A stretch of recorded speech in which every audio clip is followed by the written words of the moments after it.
Ito po, mag-umpisan lahat ng aking pagluluto. Nagpapasalamat muna ako sa lahat-lahat ng mga followers ko at sa mga viewers ko at sa mga silent viewers. Ito mga idol, maraming salamat sa inyo sa suporta po ninyo. Ito, magluluto po tayo ng paksiw na asasa. Ito, alam ko asasa to, miskin malalaki.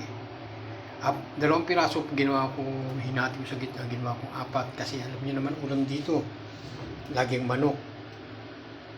Laging manok, kaya yung nakikita nyo nagsasabaw ako minsan ng paa ng manok tsaka yung mga sisigang ko ng tilapia. Gano'n lang ang mga klaseng ulam namin dito. Ito na po, magsisimula na tayo maglagay ng mga sahog natin. Meron tayong bawang, luya, marami kong luya at sibuyas. Konti lang bawang nilagay ko, mas lamang ang luya. Umpisa na natin ang luya, bawang, kagay kung nagkakamali.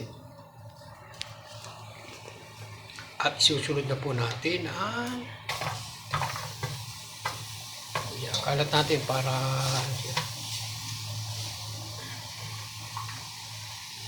at ilalagay na rin natin ang ating sibuyas.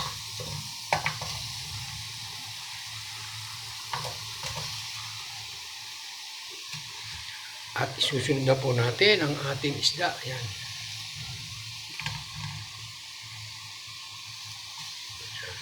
Iniibabaw ko po kasi yung mga, iniilalim ko yung mga sahog natin. Ibabaw yung isda. Ayan. Ayan po.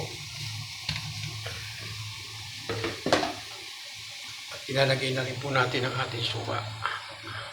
Pasensya na, malikot ang aking video. Suka.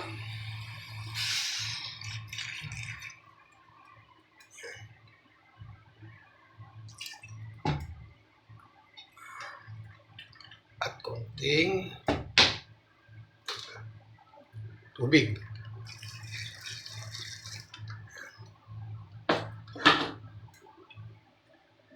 At tatakpan na lang po natin yan para balikan natin pag kumulo, babalikan na lang po natin. Ito, balikan na natin ang ating paksiw. Yan, simpleng paksiw lang. Yan, lalagyan na natin ng asin.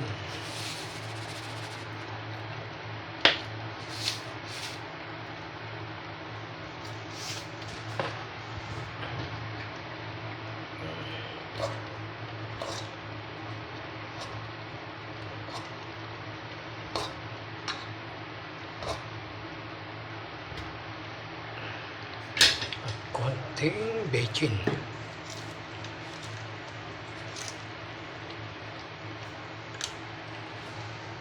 At ang ating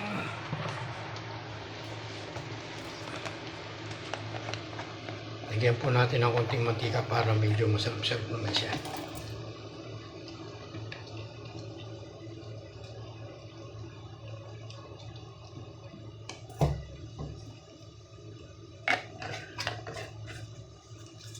Maya konti yung balikan natin kung ayos na yung lasa. Takpan natin ulit.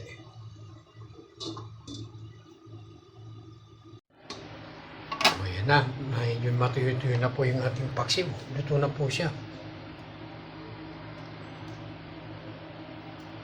Ayan na po. Luto na po ang ating paksiw na hasa-hasa. Ayan na po siya. Ayan po, maraming salamat po sa aking mga supporter na sa mga viewers ko at mga silent viewers. Maraming salamat po at magandang gabi po sa Pilipinas at magandang tanghali sa Saudi. Maraming salamat po.